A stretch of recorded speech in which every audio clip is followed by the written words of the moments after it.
السلام علیکم دوستو، آج ہم ایک ایسے شخص کے بارے میں بات کریں گے جو دیانتداری اور ایمانداری میں اپنی مثال آپ تھے۔ یہ پاکستان کے پہلے چیف جسٹس سر عبدالرشید تھے۔ ان سے ریلیٹڈ ایک کہانی بہت زیادہ مشہور ہے۔ جب جسٹس عبدالرشید اپنی ملازمت کے آخری دن دفتر سے رخصت ہو رہے تھے تو انہوں نے اپنے قلم کی تمام سیاہی بھی نکال دی۔ اس کا مقصد یہ تھا کہ سرکاری مال کا احترام۔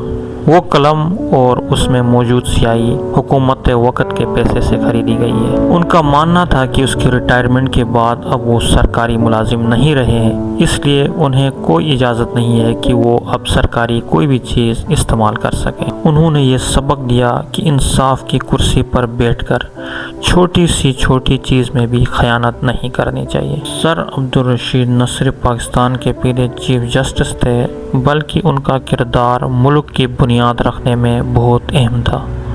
جسٹس عبدالرشید اور قائد اعظم محمد علی جناح کے درمیان جو تعلق تھا وہ اصول پسندی کی ایک ایسی مثال تھا جو آج کے دور میں کم ہی ملتا ہے۔ 15 اگست 1947 کو جب پاکستان بنا تو جسٹس عبدالرشید اس وقت لاہور ہائی کورٹ کے جج تھے جس نے قائد اعظم محمد علی جناح سے گورنر جنرل کا حلف لیا تھا۔ جسٹس عبدالرشید نے قائد اعظم کو مشورہ دیا کہ وہ پہلے حلف لیں اور پھر کیبنٹ کا اعلان کریں تاکہ ہر کام قانونی دائرے کے مطابق ہو۔ قائد اعظم کو ان کی یہ اصول پسندی بہت زیادہ پسند آ گئی۔ کہا جاتا ہے کہ ایک مرتبہ قائد اعظم محمد علی جناح نے جسٹس عبدالرشید کو کھانے پر بلایا اور ان سے کسی قانونی مسئلے پر بات کرنی چاہیے۔ جسٹس عبدالرشید نے بڑے باادب طریقے سے انکار کر دیا۔ اس کی وجہ یہ تھی کہ جسٹس عبدالرشید کا یہ ماننا تھا کہ ایک جج اور سربراہ مملکت ہیڈ آف اسٹیٹ کے درمیان بہت زیادہ دوستانہ تعلق نہیں ہونا چاہیے۔ ان کا خیال تھا کہ اگر وہ گورنر جنرل کے بہت قریب دکھائی دیں گے تو لوگوں کو انصاف پر سے بھروسہ اٹھ جائے گا اور لوگ یہ سمجھیں گے کہ دوستی کی بنیاد پر فیصلے ہو رہے ہیں۔ لیکن آج کل کے دور میں تو آپ دیکھ ہی رہے ہوں گے کہ فیصلے کس بنیاد پر ہو رہے ہیں۔ شادی بیاہ میں جج ہو، ہیڈ آف اسٹیٹ ہو، پرائم منسٹر ہو، سی ایم ہو، کوئی بھی ہو، سارے ایک دوسرے کے گلے مل رہے ہوتے ہیں اور دوستی کی بنیاد پر ساری امینڈمنٹ سارے جو ہیں وہ قانون لاگو ہو رہے ہیں۔ یہ ایسے لوگ تھے جن کی وجہ سے پاکستان اس وقت ترقی کی راہ پر گامزن تھا۔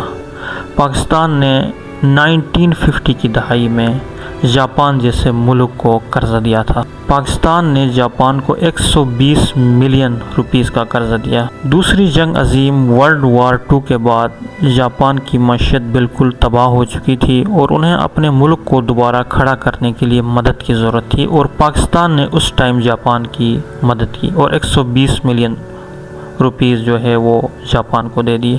اس وقت پاکستان کی معیشت دنیا کی تیزی سے بڑھتی ہوئی معیشت سمجھی جاتی تھی۔ اس وقت جو کرنسی کی اگر قدر کی بات کی جائے تو پاکستان کا جو 1 روپیہ ہے وہ امریکہ کے 1 ڈالر سے زیادہ مضبوط تھا۔ پاکستان کا پہلا 5 سالہ جو پروگرام تھا، پلان تھا، اتنا کامیاب تھا کہ جرمنی اور ساؤتھ کوریا جیسے ملکوں کو بھی پاکستان نے اپنا ماڈل دکھایا اور انہوں نے اس پر عمل بھی کیا۔ یہاں تک کہ پاکستان نے نہ صرف جاپان کو قرضہ دیا بلکہ جرمنی جیسے ملک کو بھی پاکستان نے قرضہ دیا۔ ساؤتھ کوریا نے پاکستان کے لاہور ماڈل دیکھ کر اپنے شہر سیول تعمیر کیا اور اپنی جو معیشت ہے اس کو ترتیب دیا۔ یہ تاریخ ہمیں یاد دلاتی ہے کہ اگر صحیح قیادت ہو اور ایمانداری ہو اور جسٹس عبدالرشید جیسے لوگ ہو تو یہ ملک کہاں سے کہاں پہنچ سکتا ہے۔ لیکن صد افسوس، 100 بار افسوس ہی کیا جا سکتا ہے کہ نہ قیادت ہے نہ جسٹس عبدالرشید جیسے لوگ ہیں۔ اللہ ملک پاکستان کی حفاظت فرمائے۔ والسلام، پاکستان زندہ باد۔